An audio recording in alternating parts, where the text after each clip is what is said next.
10 ezakawungezi ngoyagala okumanya ebisingawo ebyo bigenda kwongera kuli stop kuli okuyimiriza okuwamba abantu saako n'okuta bonna abasibe abakwata ebyobufuzi ngoyagala okumanya ebisingawo ojja kutegeka okuba kwafune ku bafune ku ndagiriro yaabwe eyebbaluwa empandiike enkyuseemu ya email ng'esoma official uk peoplepower@gmail.com bakusimu yabwe mu ngalo kasala banyanya 759 7 605 ojja kuba obafunye mubeere mbungi abali Bungereza buli kibuga n'essaza kyonna ekya Bungereza please beerayo mu kwekalakasa kuno kuba tonakyosalwa Rwanda eggwanga lyo kuba tosobola kwogera then ojja kuba oleka abala mu mugende bwekalakase then okoleki then tulabe ki ekyokukola kano kekalanga akasembayo nakku Bungereza.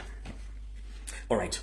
Gomunda Uganda yenna yali ayagala muganda mmwe kubayita Sekasamba musajja mukulu eyali omutunzi w'emmere ebibala n'ebintu by'enjawulo eyali baletanga mu ggwanga erya Bungereza ngomba nyite enkwezi nnyingi mu Bungereza omwami ono bambi Katonda amujjula n'amutwala era yazikibwa wa Masaka wabula wetwogerera nabategeeza bategeeza ebifa ku dduuka ly'omwami ono lya Pascal Sekasamba nti abatamanya nga batayagaliza bagenda bakolagana ne landlord nibatandika okuyekera abaana bato okuba nti baluzinga edduuka lino nga baagala deddiza kale bakutegeeza nti mukulu Sekasamba eyafa abaana bakyusiza edduuka okuva ku lire kadde ne badda omubwenyi mwe badda ku side endala ey'oluguudo we bali batadde edduuka lyabwe buli kimu ngenda kuzanyira obutambi buno bubiri gwe kenyini ali Bungereza ojja kutegeera kyekituufu kigenda mu maaso then tuyoke tugende mu maaso obulango bujja kubukola obulango buli bubiri bwokka then tuyoke tugende mu maaso bakutegeeza bwe bati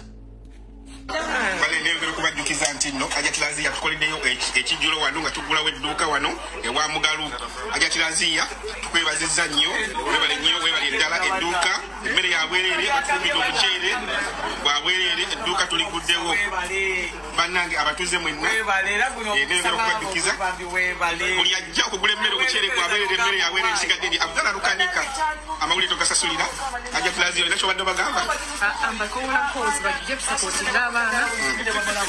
tingeba mulekwa twabaidinga abana bano kubeera nga bali ku street mwenna mujje ebyokulya n'ebyokunywa byabwerere olwaleero nengera okubajjukiza kyajatiraziya ebyokulya n'ebyokunywa byabwerere wano edduuka lyaguddewo dda nsigadde era ndi Abdallah Lukanika amawulire temugasasulira mbagala nnyo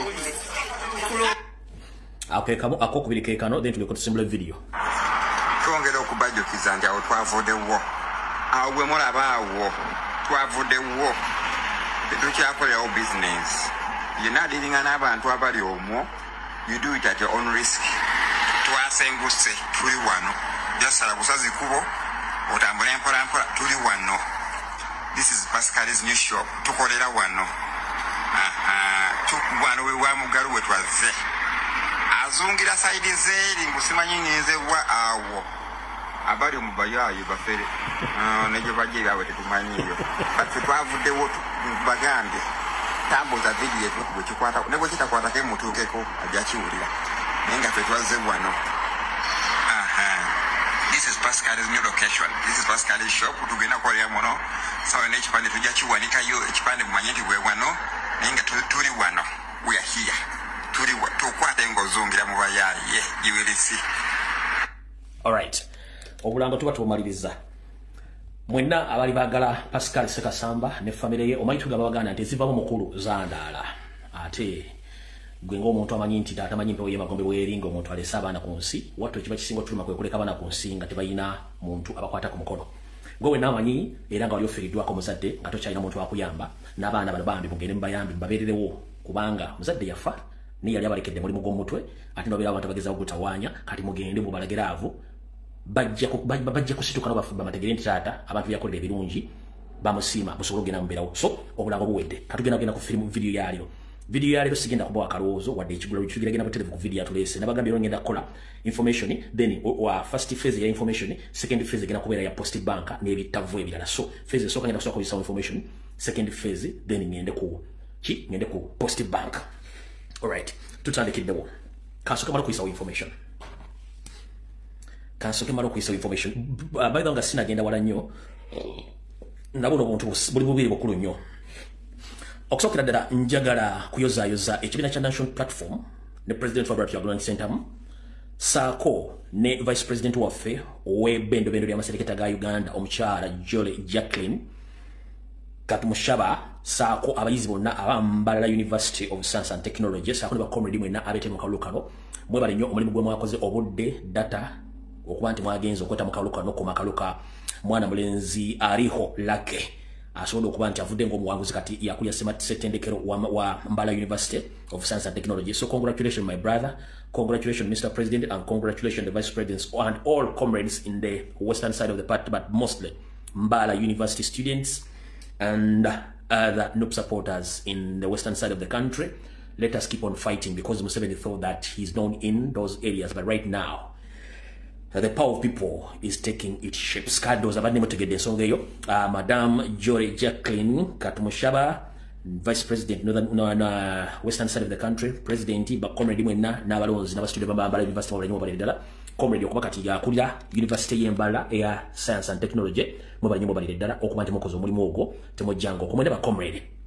Right, awo nvuddewo kati kano akalango sina kalango kuno njagala kugende eri baganda baffe mwenna naye simwe ngenda katamenga naye mwana Uganda yenna nga oyina service jowereza abantu njagala obeere mwegendereza nnyo nga olanga service zowa abantu naye nga services zo tozituukiriza olwokuba manyita amateeka mu Uganda tegakola abamuloza muli above the law mulina contacts ne mulekera okutwala sereza abantu nga tebawadde services zaabwe okusingira ddala abantu abatunda amataka saako n'abantu akola visa.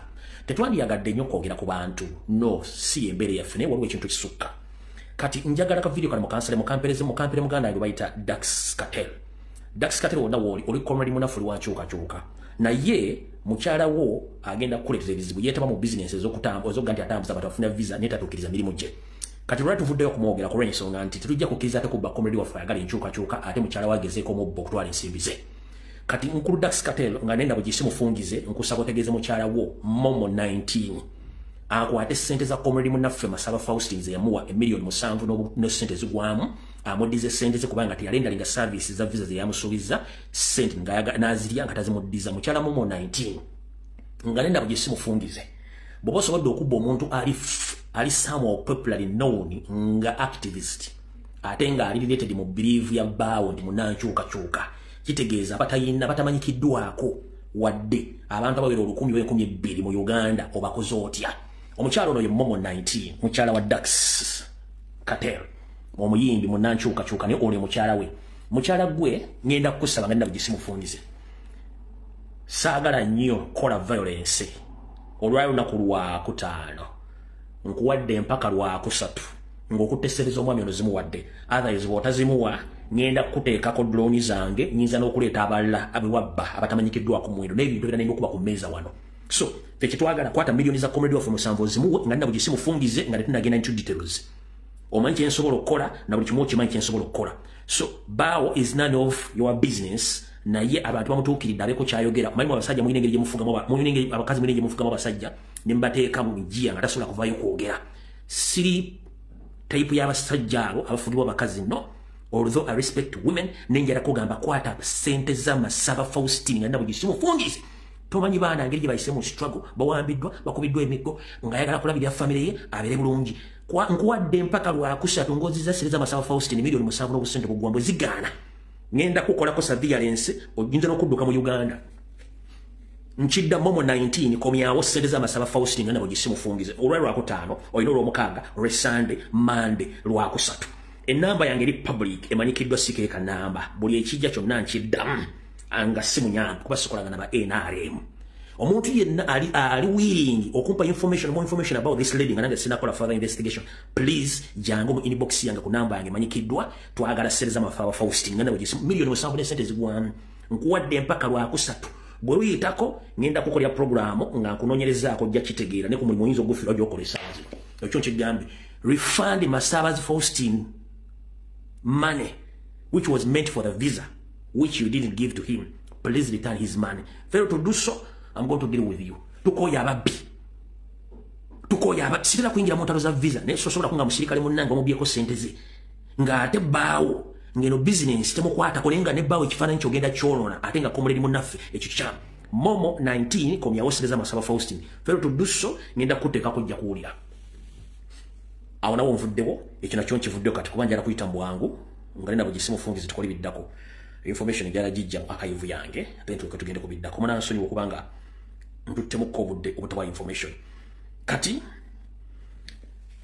awutuvuddewo bakomredi mwenna akatambi katandise kati kavudde okwabira katandise ngenda kubaza bakomredi mwenna betukola omulimu gwemu ku social media platforms abatutte okusaba kwange n'abantu ababasabye musizinge fire ku mutabani wa Nyanzi bo balimu balibyo kola mulimu ogwo kuba tulina ebintu bingi ebyokukola it's none issue the statement twazimaliriza novubuka vuli nakola statement ne wankubadde ebaddemu okukamatanka wiki tetwagala nnyo kubeera ku ekyo twakivuddeko era naye yeetereze kubanga uwa katika amagambo ekyo kiwere tukitadde but kyakihiru sentamu woddiramu n'okolaga dibenga lye statement against the will of the people and the struggle against your uncle leadership statement gyokoze mu video esembye olwalo ng'okola press conference ebaddemu ekyabadde kiriletedi ku kyenayogedde jjo ogambye nti oli wiringi okugenda mu maaso n'okuweereza abantu singa bana bakulonze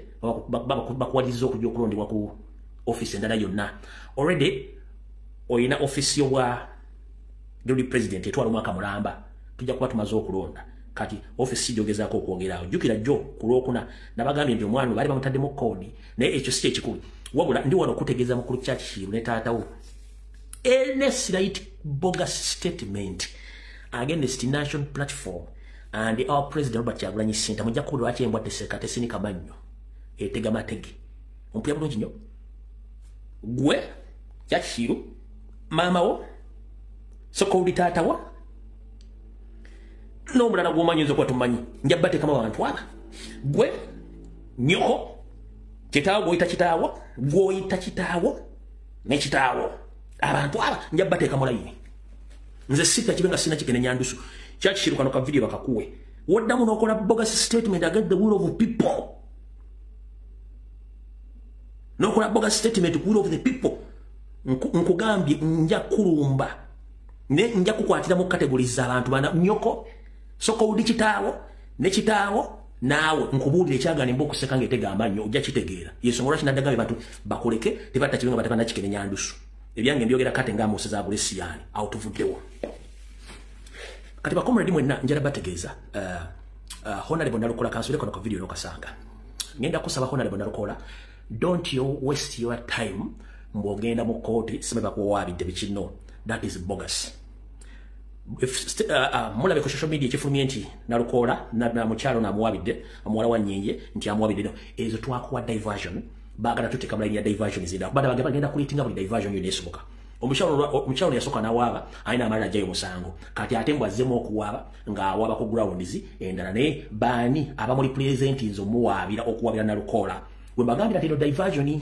kati Honorable Nalukola ulira bulungi nnyo nakugamba wegendereze gyonywa nakugamba wegendereze gyosula nakugamba wegendereze motoka motambulira mu n'abantu bosinkana wabula Nalukola abiko ina ban excitement ate ng'olisire boni kanso Nalukola oyina abani excitement ate ng'olisire boni abasajja boolimu eyo parliament yalimu gwaddamu bigera omita seginya alisite boni kirincha yamaliriza ali kuki Nalukola n'olumbu ye yayogera byange byogera kate ng'omusida Abulesiyani ngenda kulira ku bantu bali bonefuula nampulira zibinga buli muntu omusirikira amanyi okubanga you became an NMP oyinza okutamala ku kisanja kino oba n'okwesiba okutajja n'otajja n'okusandikira ng'oli mu coffin kino kikulabula kati ke batandise okwegezamu mirundi gy'okuwaabira eno nze jagitwalanga diversion wabula ngenda basomerako ebbaluwa eno gyebawandiise katuno temugiwa makulu era temukikomentingako Nalukola mpuliriza nti wasoma olina amanyi amateeka bakugambye bwe bati bagambye nti Crane Associates Advocates Law Business and More press statement duly instructed by the leadership of National Resistance Movement Party and the Honorable Farida Kigongo, we have this afternoon filed an election petition against Honorable Elias Luyimbazi Nalukola and the Electoral Commission to challenge the former declaration member of Parliament for Kawempe North constituency recently concluded elections.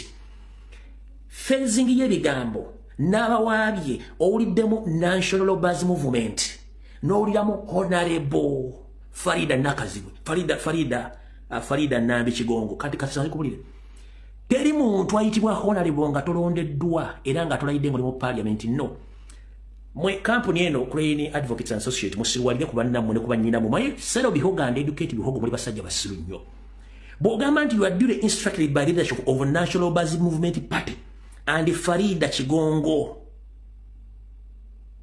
owa honorable yafuka di honorable technically ebbaluwa jemugambo gisavinze nalukola that is a forgery state forgery what forgery letters oyo mukyala tafuka nko honorable kubanga tawangula nko kalu ekyo kisoka mukitegedde bulungi nnyo kati ne bagamba bati bagambye nti bamuvunaana ebintu bino wamanga ulira campaign on the day of election mbu bamuvunaana okukuba campaign ku lunaku lw'okulonda lwennyini ekyo kimu ekyokubiri mbu obstruction of election officers bamuvunaana mbu yaziyiza ab'akakiiko by'okulonda okukola emirimu gyabwe ekyokusatu mbu obstruction of voters mbu yalemesa abalonzi okugenda okulonda ekyokuna bravery of voters before and on the day of elections mbu yagulirira abalonzi ku lunaku olw'okulonda n'olunaku okulonda nga tekunnabaawo kati wulira okulya n'okukomba essowaani baani bannannyini kampuni eno okawa njagala okome kati okumanya bana abasajja ababbi era basiru bwe bawandiika ebbaluwa nakugamba obanga osoma kye tuyita contract oba agreement ladies and gentlemen nakugamba bw'obanga osayininga contract oba agreement oba loan wofubanga nnyo okusoma ebigambo obwebiri mu nyukuto obutono bwa phrases obunyukuto obwo mwemuli ekinyusi ky'ebintu bibakukweka by'otamanyi kati mu bbaluwa eno kasoke njibalaga mwenna mugirabye naye temugyetegereza ebbaluwa eyo giraba bino ebigambo byonna osobola obisoma bulungi nga bibiri mbawa birinako wabula eno wansi eno gye baphrasingidde bannannyini kampuni eno gye baphrasingidde bannannyini ba kampuni kubanga kiri mu nyukuta butono nnyo kati kambasomere bannannyini kampuni eno Cranes Associate Advocates Law mulimu Kalule Ahmed Mukasa mulimu Honorable Major General Jimu K Muhwezi terroristi mwali n'abala bangi kampuni linganga yababbi erimu abachi erimu bannannyini balinganga ebikumi balinganga 50 kampuni mbabulidde kamanya ali balonda ba mafia kuliko Kalule Ahmed Mukasa oyo mafia Major General Jimu K Muhwezi mulimu Katirima Joani Walusimbi Ibrahimu Dafini Nansamba Michael Kigula bonna mafia kati ebyo so gwe comrade naye naye muna Uganda joli nkutegeeza please obanga osayininga contract y'omulimo obanga osayininga agreement obanga osayininga ekintu kyonna wegenderezanga nnyo statement ezisemba mu bbaluwa ezibwansi ngo bunyukuta butono yetu butegeera bagambe nga bagusomere ewali ekinyusi ky'ekintu ky'osayininga bw'oba tokitegedde obeera owedde kati nkusomedde ababbi bano bannannyini kampuni bwe wambirikidde kampuni eno advocate law company wandiise ewa wabidde yababbi nawe sigenda kulwawo kubanga obudde tulina butono nnyo so mukitegedde bulungi nnyo awo tuvuddewo alright njala tudduke speed n'abaana ab'ebongereza ba jem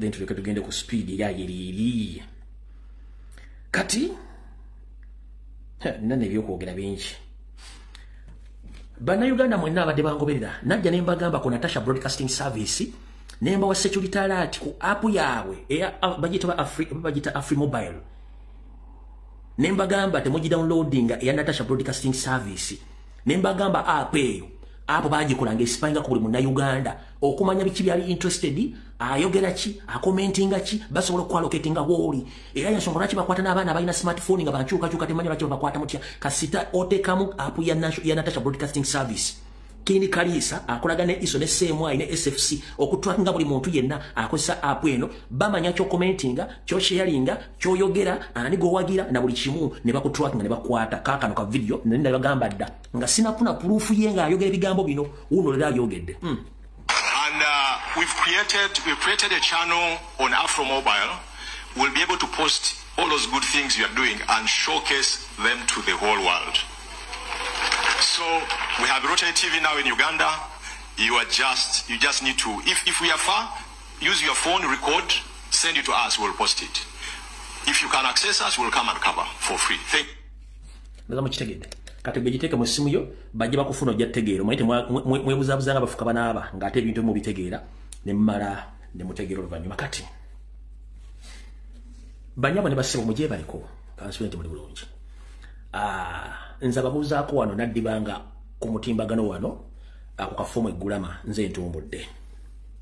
Olunaku olwabadde lwakuna lunaku lwajjo nazze kipayo payo naye mbagamba nti mwegendereza nnyo bannabyabufuzi abasinga obungi tebakima buyinza bakima ssente ayagala obuyinza ali omulumba Kyagulanyi Ssentamu abasigadde bonna bakima ssente naye mbagamba akazannyo ke baazanye ku parliament basayininze gwabadde muzannyo naye mbagamba nti era ssente zo baazifunye naye mbagamba n'abazze okusayininga be bamu ku baafunye ssente lwakuba beebuzizabuzizanga bafuka banaaba abamu nga babadde already basayininze dde okufuna ssente zino bazifunire mu different locations kati nze byange mbyogera kati ng'omusiza Bulesi ndengera kulirako bantu bange nga ntudde wano kafomu eggulama watugamba weeko abamu gye basayiningidde sisobola bwa footage kubanga amaziba bayinza okuba hoteri y'omusajja bajjo wansi naye kamba weeko abamu ku drone zange zaakutta amanya basayinize ssente bazitutte.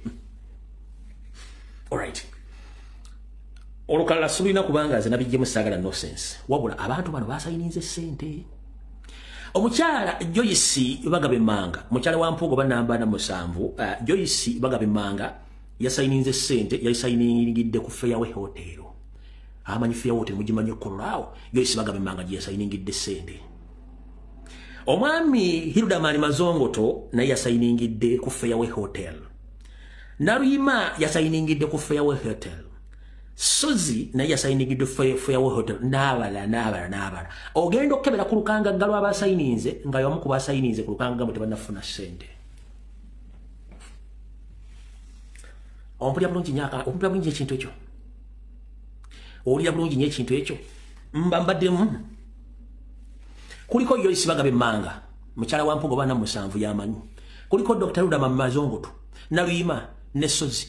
Oba no SARS. Basayiningidde ku Fairway Hotel gye basayiningidde wabula era be basoose mbu bamu ku basayinize mutu banatwala ku ssente zo mukitegedde naye be basayinize kati ekimale gobe mu kibyo mukimanyi bulungi nnyo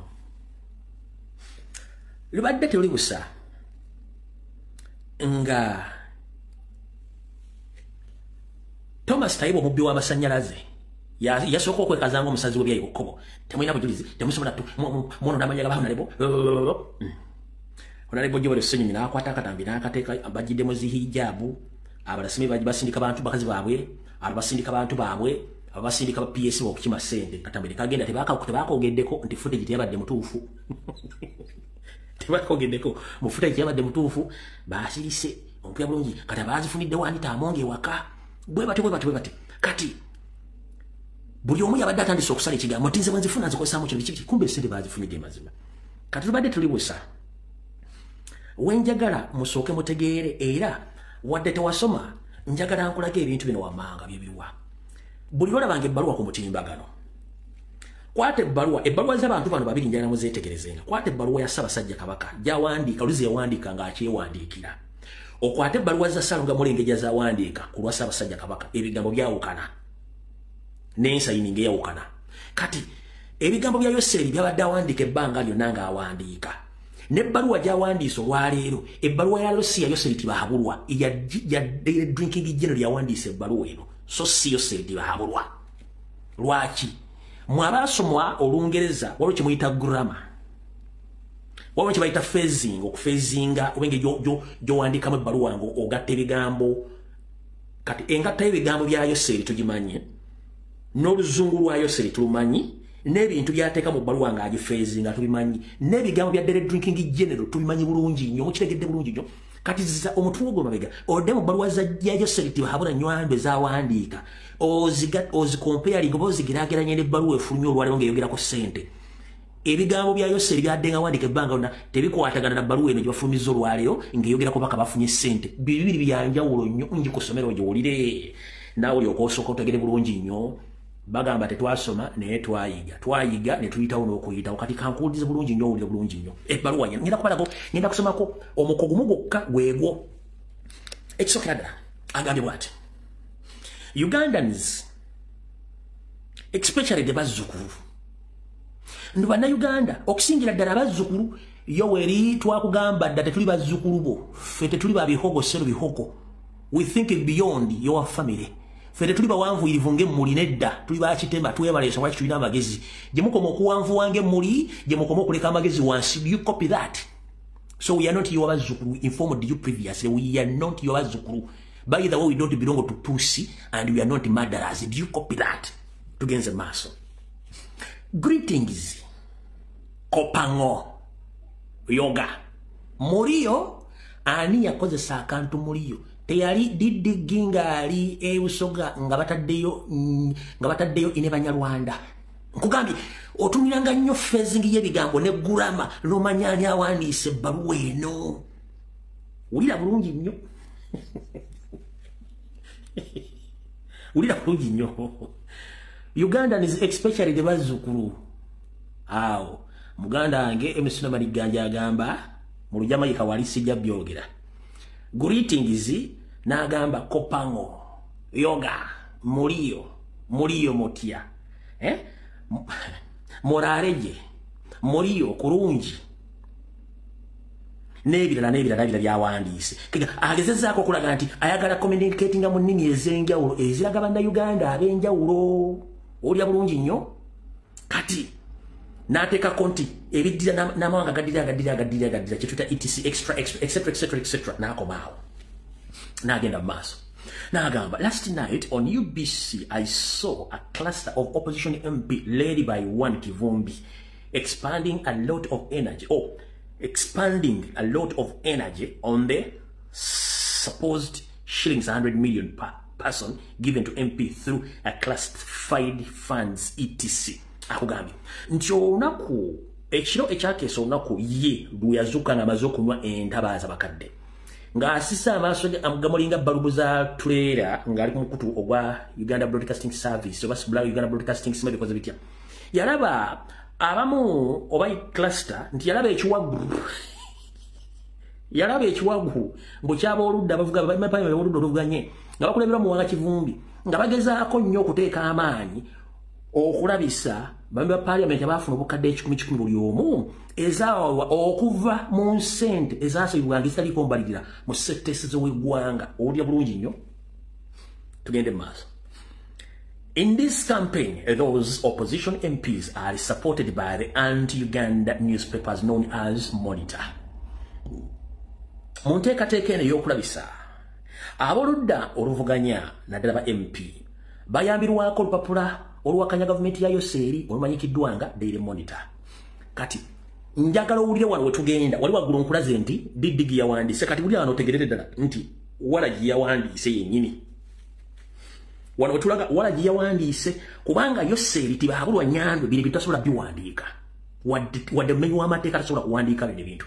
Agambye bw'ati we the Flonasa kizibu nnyo okusanga mu statement ya Museveni ngeri public n'ateekamu ekigambo Flonasa kubanga amanyi Flonasa it was anti-terrorist organization which he used during the 1990s up to 1986. Wantuli ku forensics. Yoseeri mumenyi w'amateeka Nakinku bw'aba wandika ebbaluwa ey'eggwanga wadde mumenyi w'amateeka tateekamu ekigambo Flonasa kubanga akimanyi it was a terrorist organization gye yakozesa. Do you copy that? Ono Walagi yawandiise. With the Flonasa stroke NRA. Remember, NRA doesn't exist anywhere in Uganda because they changed it from NASA to National Resistance Army, from National Resistance Army to National Labour's Movement. Now, we the Flonasa NRA combatants, we fought from 1971 to 1987. AI, the 17 years without pay since the 1987 until about 3 years ago. The UPDF has been fighting but being paid very low salaries. Mbu bo abaflonasa era aba National Resistance Army abalwanyi balwana kwa 17 mugumu okutuka mu 1987 gyemyaka 17 nga tebasasulwa naye okuva mu 1987 n'okutuuka emyaka 3 givuddeko emabega nga bafuusa aba UPDF babadde balwana naye nga bambi basasulwa akasente katono nnyo. Tugenze maaso. Until July 1st, 2022, the general was being paid shillings million 2 equivalent to dollars bitano mu nkaaga olwayogedde. Nagamba what? Therefore, with the Flonasa NRE PDF, the motivation for the contribution is partisan, pan-Africanism, etc. Actors in wider Ugandan society have a different practitioner, those who listen. Oyo walaji, kuliko Uganda walaji, coconut flavor. Kuliko Seaman of White. Kuliko Nairobi Breweries. Kuliko no Johnny Batambuze. Mwita Johnny Walker. Kati. Bwagatogo omwenge gonna wamu yalina okuwandiika ebintu bino. Ene ebbaluwa si yayo seri. Yose tumayibwa phrasing ebbaluwa ye n'ebintu wandiko bya ne grammar wekimuta grammar engeri yosenkamu bigambo byawandiika. Ono walaji. So ene ebbaluwa confirming ati sente zaagabiddwa kati gwe MT agamba tewazifunye. Noma yakubireke simu kitegedde bulungi nnyo. Nze ndabe ebbaluwa z'abantu zonna ebigambo byawandika mati ono yawandiise si yawandiise byawandise. So mbategeeza bulungi mutegedde bulungi nnyo. So mutegedde bulungi nnyo ono jeno Kawalaji Kanayiroga bajajiwandiise no mwegwanywa lujunju ngubabulidde awutuvudde so temukiwabudde baziridde wabula mukulya sente zino nabagambye ku Lwokuna ekijja bamaze okulya sente zino nabagambye ekijja kyekirwa sente zino bazifunye nga baza okuyisa etteeka ly'emmwanyi wabula nga bagenda kuleeta etteeka lya kooti military ya kooti martial bill liyite batandika okukwata buli muntu omusibire mu kooti y'amagye ku Lwokuna babaddeko muwandikawo saaki bagambye tugende mu maaso.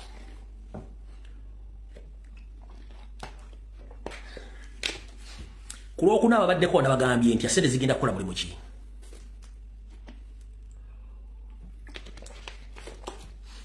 Ku Lwokuna nabagambye sente zigenda kukola ki ababaddeko ku Lwokuna wano. Ku Lwokuna nabagambye sente zigenda kukola ki nabagambye bagenda kuleeta biiru eya kooti martial bagiise kati ebbaluwa already emaze okufuluma eri gazetted mu kyapa kya gavumenti kandi some mugiwulire. The Republic of Uganda Prime Minister ADM stroke 15 of 01 10th April 2025 Right Honorable Speaker of the Parliament of Uganda Kampala statement of the business by the leader of government business bakugambye ebbaluwa evudde mu ofisi y'aba minister wa Uganda ng'eri ku muko 15 kasaze ziremu ngina kuzo mwezi 10 mwezi ogw'okuna mwaka 2025 nga bagiwandikira Speaker of Parliament omukyala n'abatuleganisa Mongi Nalongo Sorogeti ne bagabwe nti kino kyekiwandiiko ekigenda okugenda mu Parliament okwasaganya business eza government yayo seri bagabye bati. Rule 28 of the Rule of the Procedure requires the leader of government business to make a statement in the House regarding the government business of the succeeding week. Bakugambye nti okusinziira ku tteeka 28 the Rule 28 etteeka 28 era etteeka lirimu erikwasaganya mu ndeeta y'amateeka bikwasaganya abakulembeze naddala business okuddukanya business za government mu setteeserezo wa gavumenti liragira Ssaaba Minisita okujja mu setteeserezo okutandika okwogera business za gavumenti ng'ali mu Parliament omwo era nga nakikola buli wiiki kati wulira wali okulala comments one. I am there submitting the following government business for succeeding week 15 to 17th April 2025 akugambye Naba Minister Nabbanja atadde ebbaluwa emaze okuteeka mu kyapa kya gavumenti ng'abategeeza nti agenda kukola business za gavumenti mu wiiki e15 mu wiiki emu ennaku z'omwezi 15 n'ennaku z'omwezi 17 omwezi ogwokuna. Wayise ennaku meka nga bakafuna sente wayisewo ennaku meka nga bakafuna sente olwaliro ziri 11 15 bagenda okuleeta biru eno 17 za bagiise okitegedde bulungi katugenze mu kawaii mulimu obwayi obubi akasooka. The Uganda People's Defence Force Amendment Bill 2025 lyetteeka liri erigenda okukwata buli muntu yenna owa bulijjo nga bakwesigalizaako nti olina ekintu ky'amagye bakutwale bakusibire mu kooti y'amagye ke kawaii ye biru esooka. Kati ogwattula gwe gwasaka mu Uganda tugenda mu kye bayita state of kwagamaya. No one will be safe if you are not among the family of Museveni. Even if you are an NRM diehard or supporter, If they know you that you are against Diggy's role in Uganda, you are going to be charged in the court martial very soon or later. Even if you are an MOP, you are chairman of C5, you are serving an officer, you are minister, very soon you are going to be tried in a court martial. If on 15th and 17th of April, the parliament passes this bill, bagenda basiba. Ngatori wa kabano ka Museveni ngwagira nabagambi mubereke yafu nnyo bamba parliament omulaga wazibu nnyo sente mwaziridde ne mugenda kwesibya kabira bitamungi bagenda kusiba bagenda kunta kaka bili bajja kajja nakuzoma ziri 11 ogokuna 2025 Sigo yesige bizigo nova mu bulaka nofuka chokule nova mu chokule katuwafuka jakichani oli mu lusama wonga amatama kunagenge dolinganga asiba ku mbizi wenna wesi kuba ekizigo nobangane basono kuteeka mugundi basono kuteeka mu project na baleka ko ne Nigeria mu face yo kubanga chichi to kyalina wadde akantu konna akazizo olususulwo kati bagenda kusiba oboku gwerinda kona kola buladda omanyite muwulira kati tugenze koko bibagaba bati. Statement by the Minister of Gender and Labour and Social Development on the commemoration of the Internal Labour Day. I beg to submit now Minister Nabanja olosende bamaze okuziteekayo bagenda kuyisa ebintu byabwe. Kati wanokulya wali okulya n'okombeso wani. So kakane. Mr. President Robert Kyagulanyi Ssentamu, the duly elected President of the Republic of Uganda, will be back home, sir.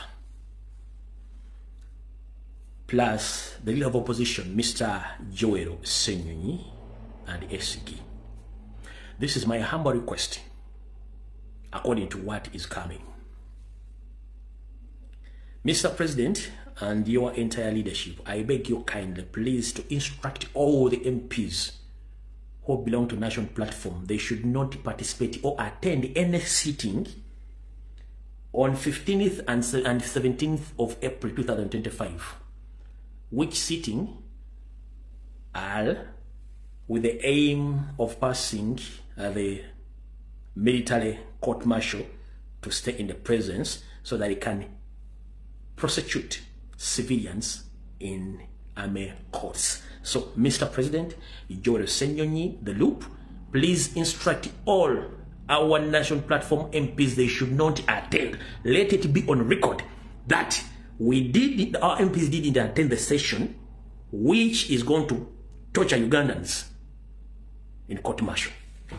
Omukulembeze amululu Robert Kyagulanyi Ssentamu ngenda kusaba n'akulira oluvuganya mukulu Joel Ssenyonyi ngenda basaba kibere ku record ennaku ezebbiri oba essatu mugamba bakulembeze bonna aba national platform bameba parliament batukiririzaamu tebagenda mu parliament eyo kubanga kijja kuba kyabuyaza amaanya nga bakomuli baffe abasibwa mu kooti z'amagye era bakyatryingibwayo nga mutudde mu parliament eyo ate ise etteeka erigenda okubanywerezayo basibire eddala kijja kuba nga abalidde mu olukwe nga namwe mwaparticipatinze whereby bwe mutaparticipating etteeka erigenda kubeera nga terisobola kuyita olwo basobola okukozesa opposition MPs naye nga temuliimu wa national unity platform kano kakodyo from the source kano kakodyo bagenda tukubisa ekintu ekyo bakitwalira abaana mu makomera bagambe tya ne ba MP bamwe kubasazeewo tubatrainire mu military court mutugamba ki Mr. President mukulu nkusaba abaana bali mu komera bambi bazijja omutima naye kasita abaana baleetera ekintu kino nti ba MP banupo babadde mu parliament bayise etteeka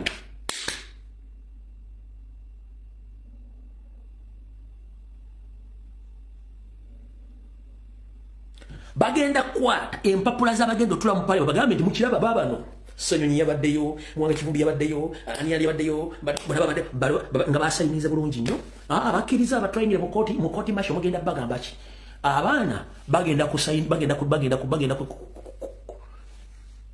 kudala government bagenda akati misango tujikkiriza ke kakodika bagenda bakola Mr. President please nkusaba sikusabangako from my libel source bagenda tukuba golo wa free kick musambi wasala kubayita mu Cherezi yakobye Madrid ngazi mu kifo kimunga zanjawo bagenda tukuba kino nkikusabye mu kulembeze ne lupo mumpulirize ko for the first time siba instructing from my libel sources bagenda kozesa ennaku zomaze 17 bayiseteeka lino bakwate okusala kwa parliament nga mwabaddeyo wabiwa abaana tebyagenda kuddamu kwogera ku kigambo kipata national okujjako okukkiriza emisango ekiva ku kukkiriza emisango bagenda giteeka kwani ku president national platform nga bafuna ekyabwe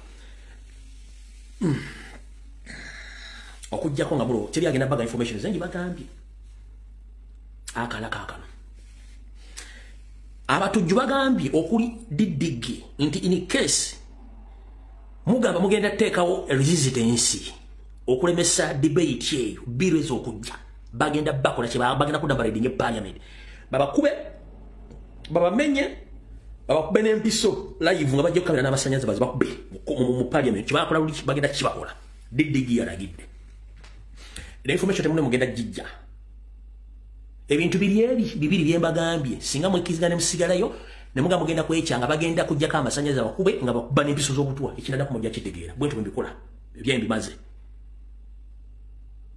Mr. George Senyo gino bombefu ba MOP mwenna temugezi aba National Unity Platform please temugenda ana bagenzeeyo ojja kuba okolagane mu 7 era nga lukimwe kigenda maaso mu kikiriziganya yako ogwange ngoma zaawo nvuddewo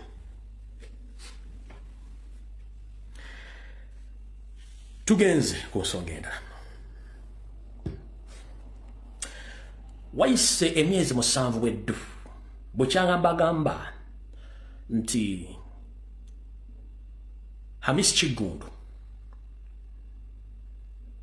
bamuwa omwana gw'ennakivubo oguzimbako lockups bamaduuka okuva gye gutandikira mpaka gye gukoma wali ku Good Shade omwana gw'ennakivubo guno guviira ddala musaidize ovira ddala saidi za Makerere eri Wandegya ne gujja kugatta omwo mukagumba abeche byalo kyabijjukira ebiri bali kati guve Makerere ne gujja kuyitana ku dwaliro ya Kiseka ne gujira Kiseka ne gujja ne gutandika okutambula mpaka wano ku Hamu wenyine kati obuzibu buliwo buli gye guva eriyo balandodi abayire byapa bikona ku mwalo ogwo bayina obutakkanya ne Hamu okuviira ddala gye guva mpaka wano ku park empya olugudo olusalamu olwo lyoketuka ku Hamu buli bananyini ttaka bali buli omwalina ekyapa kikona ko kiko mwalo kati wayinza okuba obuzibu okufunayo kati ewantu wayinako access kwe kuva ku mwala awo ng'osaze park empya okutambulira ddala mpaka ku container village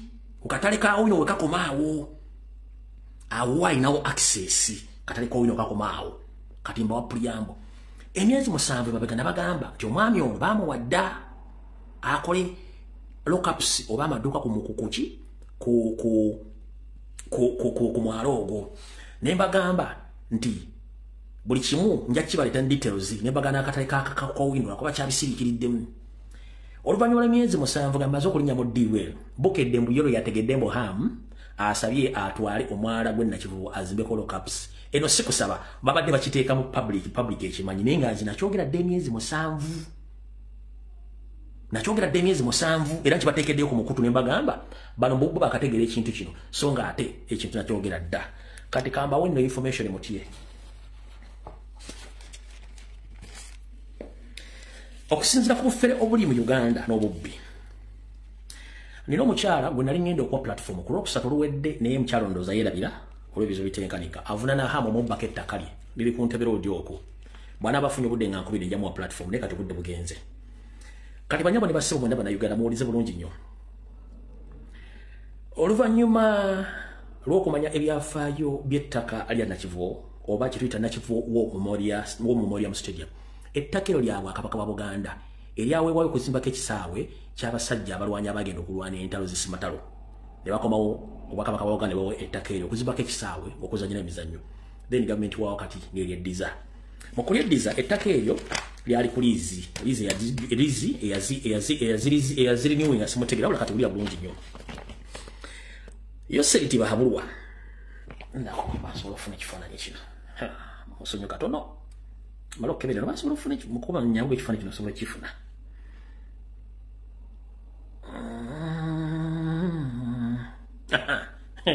nange ntereka kati wano ekifaananyi kyo mukijjukira bulungi nnyo na olumu ntereka ekifaananyi kyo mukiraba mukijjukira bulungi nnyo ngula mutwala proposal ekifaananyi kyo mukijjukira oyeha mwezi ogatomutegera oyeha kati zino ze proposal ne deal zeyamuwa zeyawa Bosco mukijjukira bulungi ekifaananyi ekyo nyenze mwaka yuvu yange nenkisangayo Wekira bulungi nnyo. Kati yayo tetukyalina akayivu tuba nayo. Akayivu tuba nayo bulungi nnyo. Ebintu tuba nayo tuba tubiteresi. Ebintu tusobola kutereka tubivaako. Kati muwulire bulungi nnyo. Mu kusookera ddala Yoseri yamanya nti ettaka lya Buganda era lya gavumenti. Kye yakola mu kifaananyi kye mulabye. Hamu nga bamuleetanga omugagga nti agenda kuzimba. Byazimbye waawo. Museveni ng'alagira Hamba mwe liizi. Jukira. Bwakuwa liizi ettaka lyo likozesaako ebbanga gere. Kati ettaka lyo liri mu mukono gya gavumenti era liko ekyapa kya freehold. Era nga nakyo kya liizi. Wabula oluvannyuma lwa Yoseri okuwa ekyapa kino akolereko emirimu gy'akola. Banka n'ebitavune bannannyini mwenna balina ensimbi muwulire bulungi nnyo. Abafera bali mu gavumenti ne mu Kampala bakoze ekintu kino wammanga. Mu Uganda Land Commission mulimu omufere commissioner gwe bayita Johnson. Commissioner Johnson kuno kwoli era oli munyarwanda oli wa Kabano yakoze eki. Commissioner wa Lands mu Kampala gwe bayita Johnson ng'akolaga ne Ham ne Kirumira bakola kye tuyita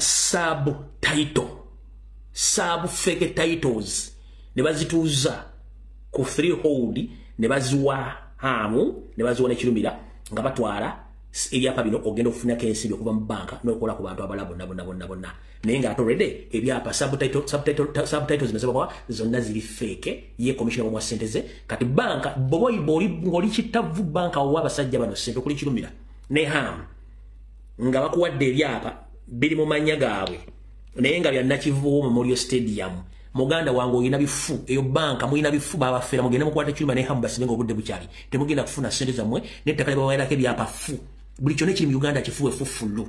Commissioner Johnson musajja munyarwanda yatuzaako subtitles n'aziwa Kirumira ne Hamu ogenda okufera banka n'abantu abalala bawe ssente bakola ebintu ebyo kati mutegedde bulungi nnyo ekiri mu Kampala n'ebitundu ebirala. So Nakivubo bw'ati bw'ayimiridde n'ebintu ebirala mutegedde bulungi nnyo awo tuvuddewo kubanga tuyita mu bwangu.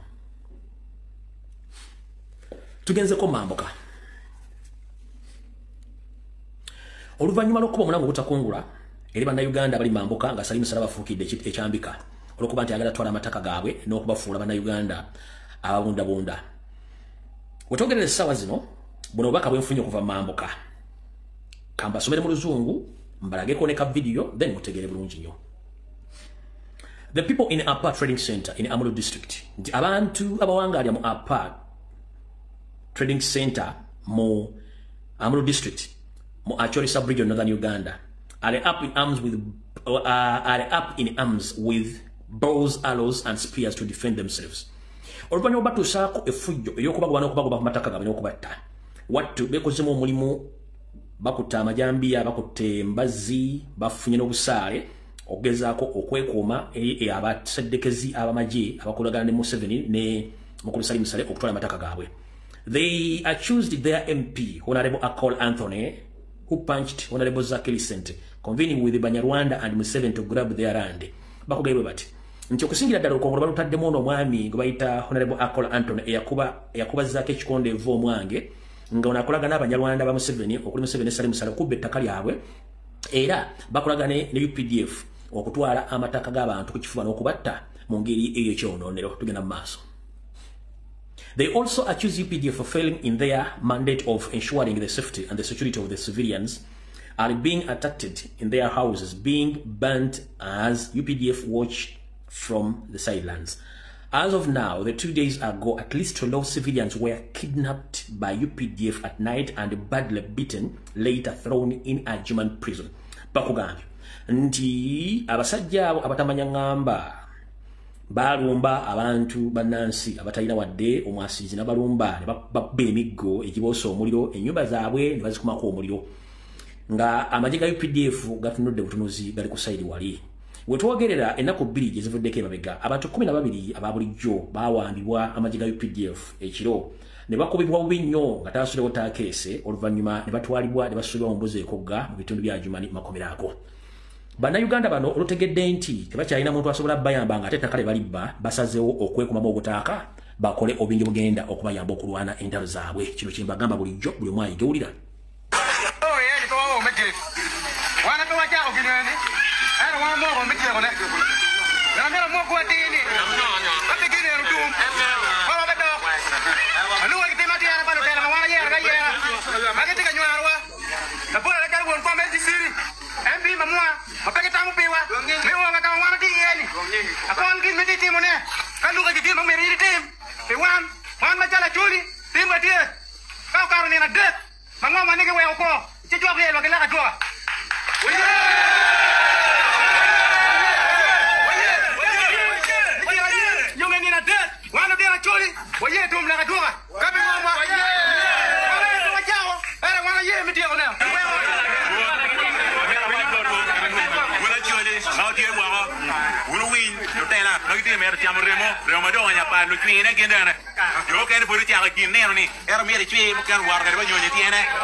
En luong e vole ni latin kala pa bo. Ero ka ka ini bir ki yo en lo ni pe wa ni gangu ke nyu. Wa ti ngara yo ni nyerere. La gorma ma kere da mu tu e jare be go ne go. Ero lo ge gangi ki mu wa da kwiji bi jo ma ni ti ke de down. Ero ye pro ti meri yen yo me char ngoma kai. A kol munu ke la kon. Tiene ma a ki wa wel million e wunu ngeyo. Ka u lu da ni ka choke. Million billion. Wunu ngeyo wel tiene wunu cham. Kere be million no ti thousands million. Ba wunu cham. O ger ke ba ger ba wunu ngeyo. Tiana di ina kwa nchi wani wa cheka cha ga yusu bade pa ya dia lo gani bawo kuno da wani ni mama de ro ke kunira ye chi wani o ke so wa ke ni me ga de ga mu chene balwa to mi lo de me ro bela cha no ba mi lo de me la cha no badano mi lo de me cha no badano apa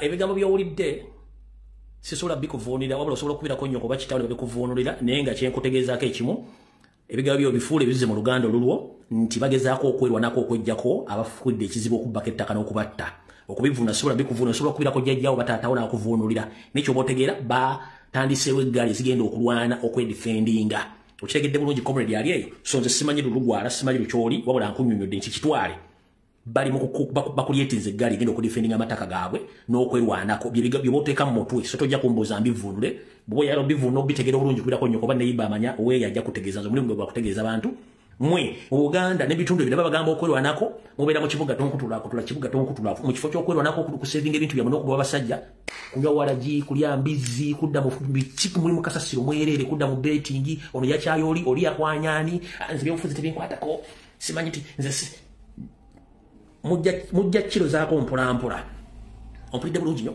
babagamba kulyetinga eggaali mwefudde nampulira zibi musinga kunyumira kwogera mboozi za buli munnayuganda profesa mu nsonga z'ebyokwegatta buli munnayuganda profesa mu nsonga z'okwegatta naye nga tabasinga obyogerako tasobola dde okumanejinga omukazi omulema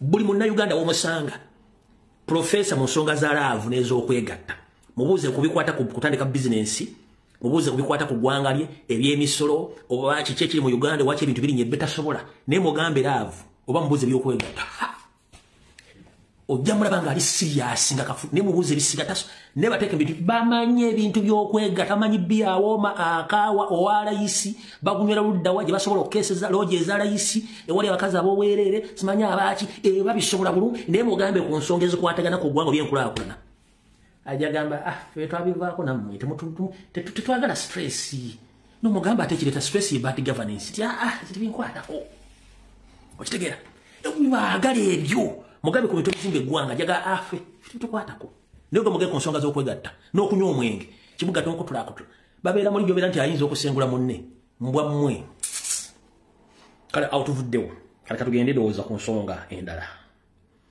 gwawulira nga onyiize ku byenjogera munnange sirina budde bwo bwenyiigire eyo ogwanga embangu koze kitegedde bulungi ekintu ekyo alright kati awo ndowooza tuvuddewo katugende ku nsonga eyatuleese eya Post Bank mumpulira bulungi nnyo nga ngenda ku nsonga za Post Bank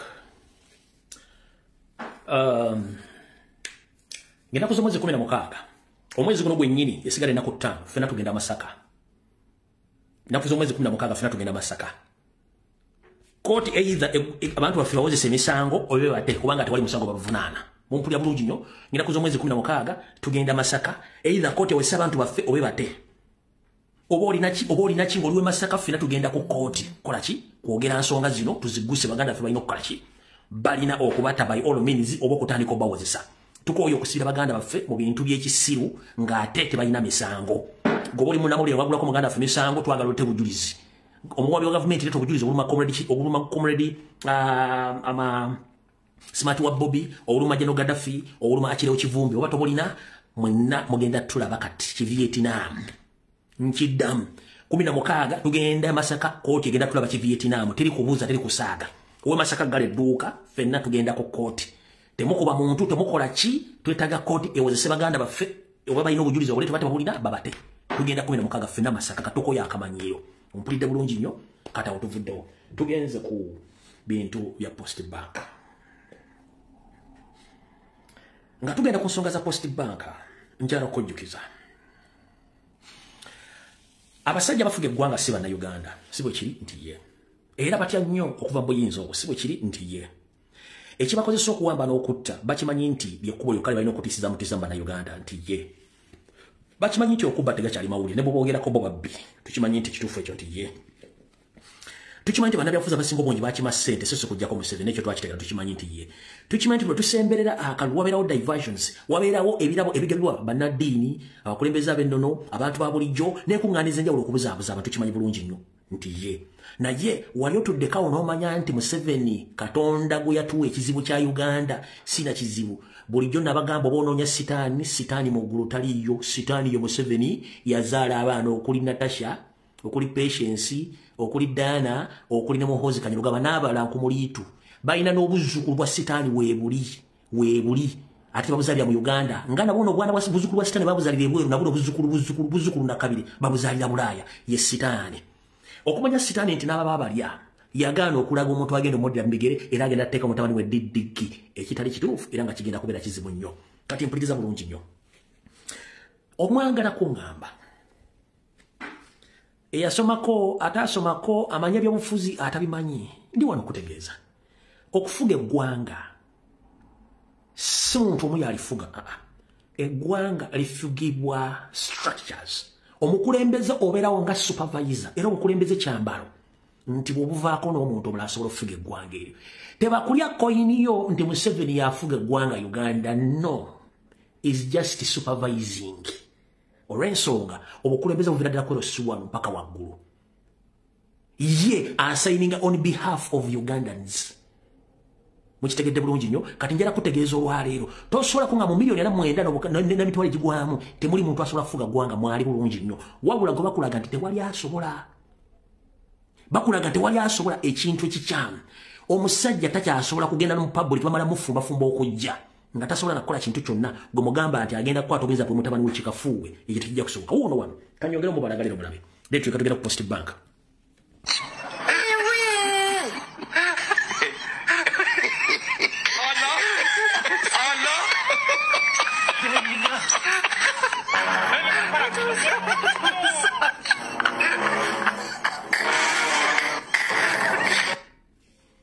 mukudiremu onoonya sitaani tonoonya sitaani wantu wonna sitaani waali ku nsaali Ivan Kiki wuuyo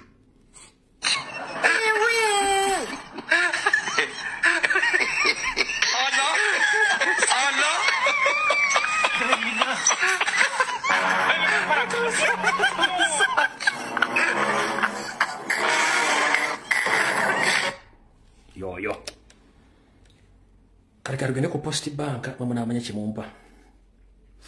All right. Post Bank Limited zizimu ku banka ezali eza government. Era nga n'abagiri bonna bakola ku lwa government ya yoseriti bahabulwa. Era nga essaawa zino eri matiga nga bw'okimanyi. Nakutegeeza gye buvuddeko gwalina account n'ensimbi zo gendo zijje mu Post Bank. Naawe kenyini yategekayo ensimbi gendo zijjeyo. Saako naawe eyateekayo okusaba kumweyagala kwewola ensimbi ze muyita looni gendo jjeyo security zo oba ebintu byateeka kusaba looni obijje ngo budde bukyala otherwise singa eneggalawo ojja kifuba ng'okiza munda. Okusinziira ku mbeera eri munda mu kittavu kino bambi tewoomesa nakabululu kandi okuvire ku ntono gw'onomanya ky'onompa.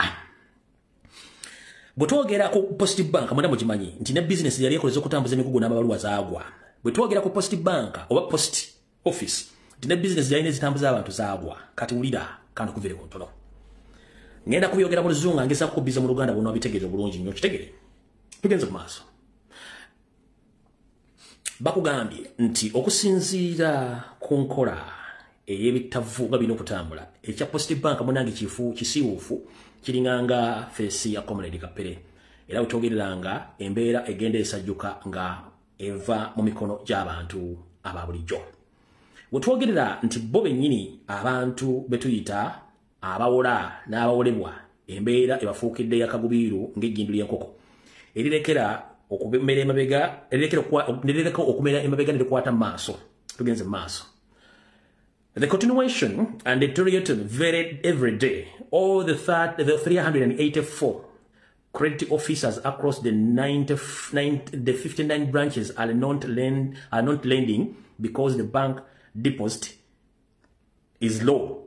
Instead, the creditor's office are being forced to go from door to door, begging customers to come and bank as well as ask them why they are not banking.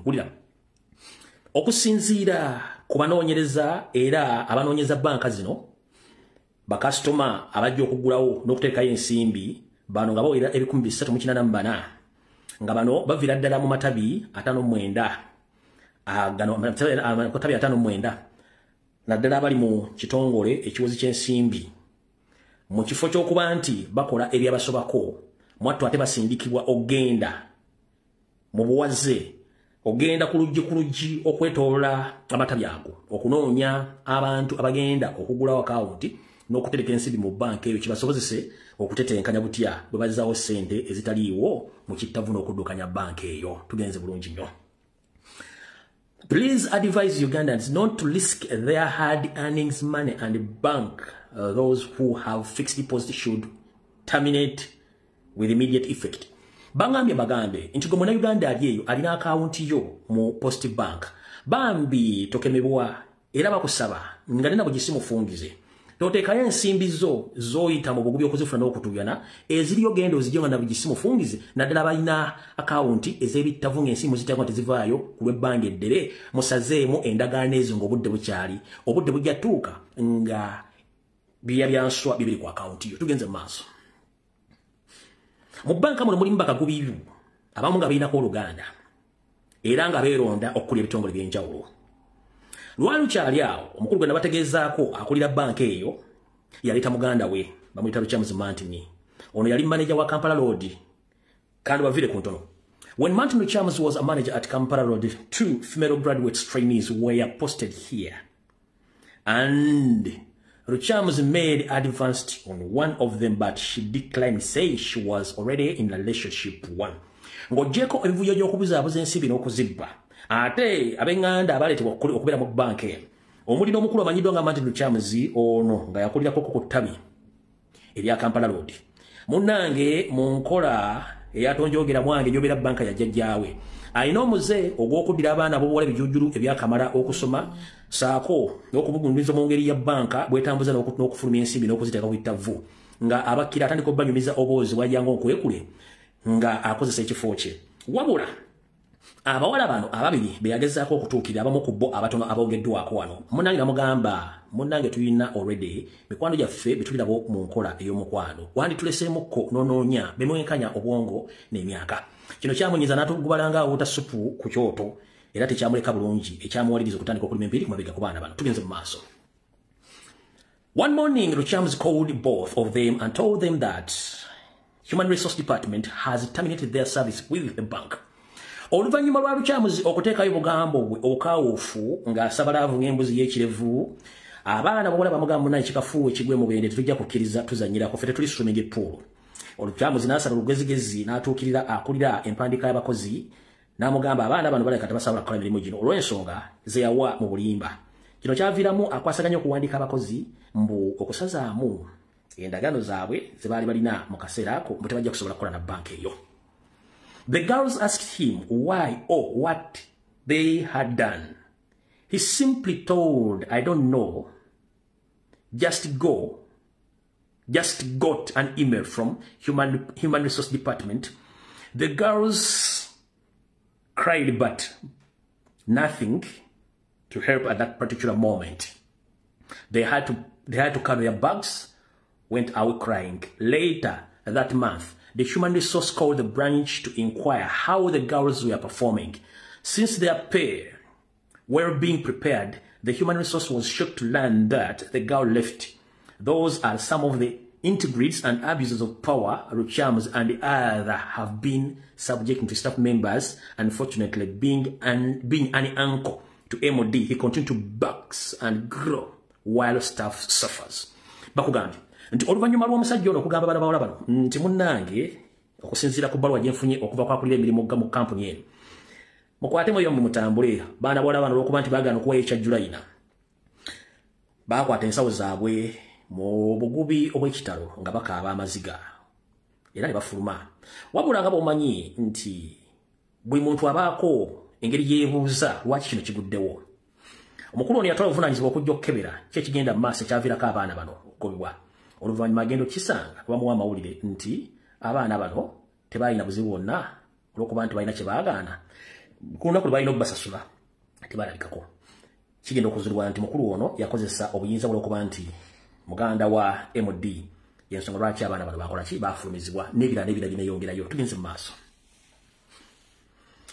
mu maaso ne bakugamba ne bagamba lwaki nti mu banka eno mulimu obuvuyo amawulire ge batasobola kwogerako wadde wantu wonna. Kiri nti ga banka eno agikulira ate mukazi we muntu wa First Family abalinako oluganda yesobola tekina kisobola kikwogerako wantu wonna. Tugenze mu maaso. The frequent loans and insider lending practice by the senior staff members Iggy, One Lukyamuzi Mountain at Kampala Road Branch, City Branch, and Nansa bagambye nti engeri etali yaabwe enkanya naye nga bajja bagabamu ensimbi nga bazigebezegabira mu ndongo muze okukuze mu bakozi bennyini nga kukulibwa omukulu ono Lukyamuzi Mountain ku matabi okuli ya Kampala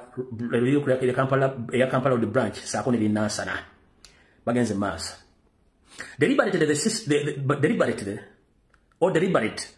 system by the MOD of sidelining and terminating experienced staffs in micro lending, replacing them with inexperienced relatives and friends. Bakugambye nti ekizibu ekivudde mu kino ekya banka eno okutandika okunanaagira ng'omwana atandika okwogera kivudde ku nkola enfu eyeesigamiziddwako akulira banka eno olw'okuleetamu abantu be ab'ekiboggwe ne batandika okukola emivuyo n'okutandika okusazaamu endagaano z'obukozi ez'abakozi abalina obumanyirivu ne batandika okuleetamu abooluganda bukola emikwano abatalina bumanyirivu nga batadde mu office ez'obuvunaanyizibwa ezikwatagana ku nsimbi muno bakolera emivuyo gyabwe egy'okubba ssente nga tebalina bumanyirivu olw'okuba nti bataddemu abantu baabwe ng'ate abalina obumanyirivu bagobeddwa. Tugenze mu maaso.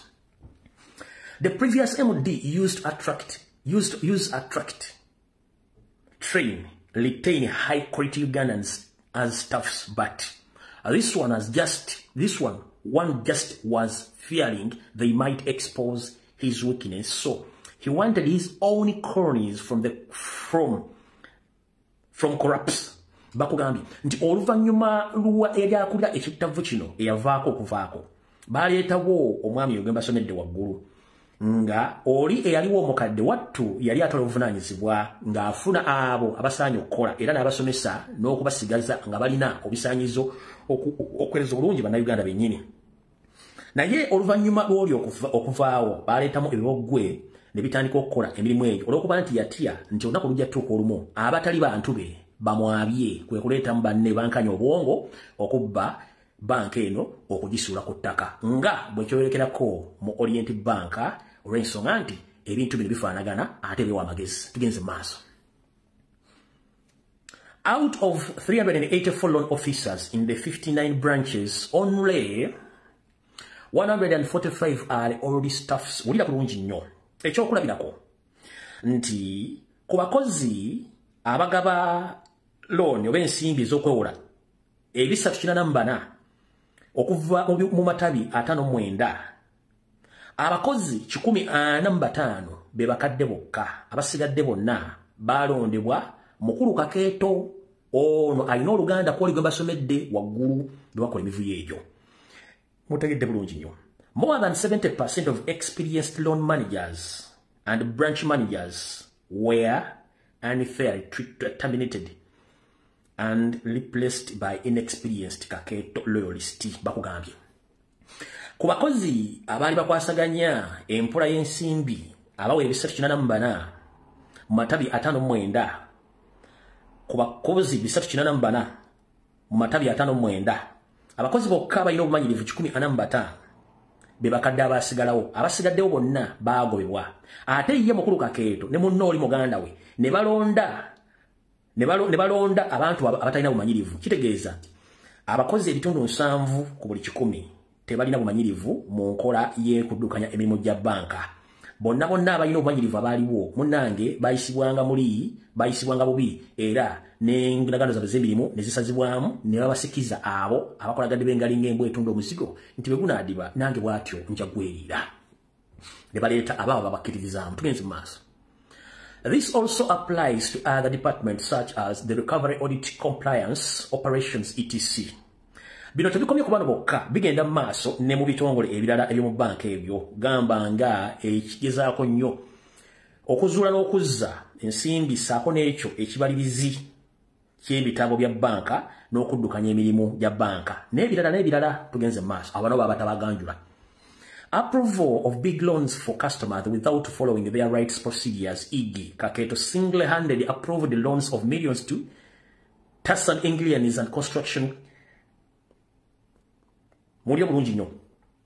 Bakugambye nti omukulu Kakeeto ono MOD y'omu ku bagaba ensimbi empitirivu ennyo ng'ate tafuddeeyo na kugobera mitendera mituufu mwalina kuweera nsimbi zino.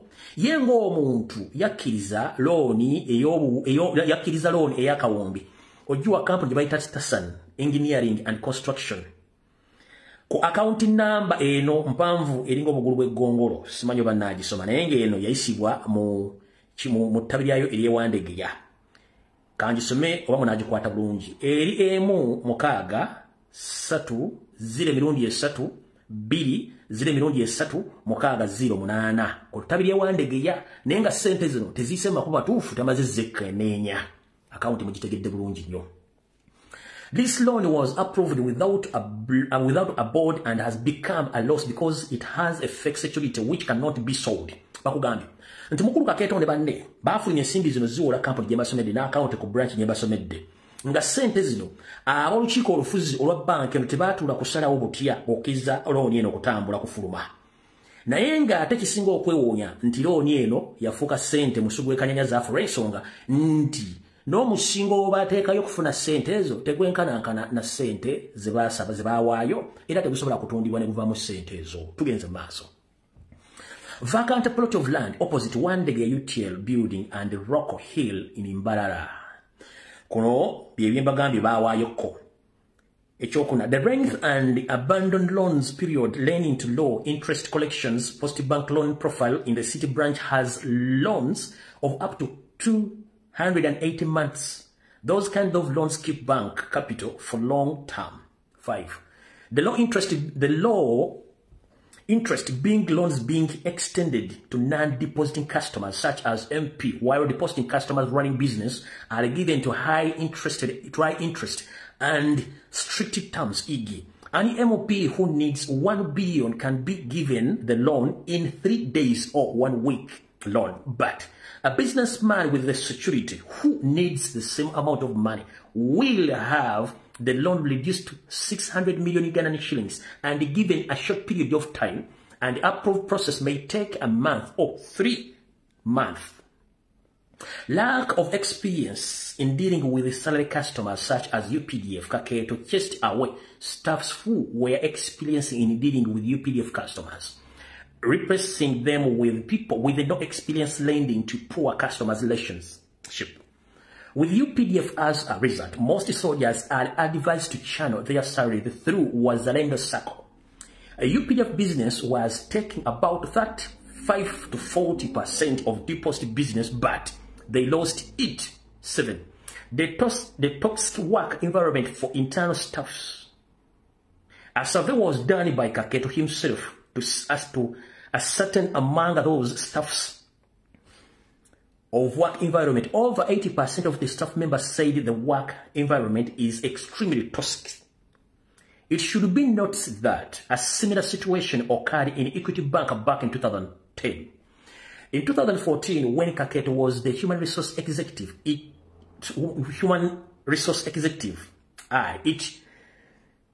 is one of the reasons he left Equity Bank and joined Orient Bank, which has now collapsed. It is said that one time over 30 members of the staff resigned in one day at Equity Bank, prompting permanent and inquiries, and his led Kaketo to exit 8. Too many new staffs doing nothing but paid highly, while already experienced staffs are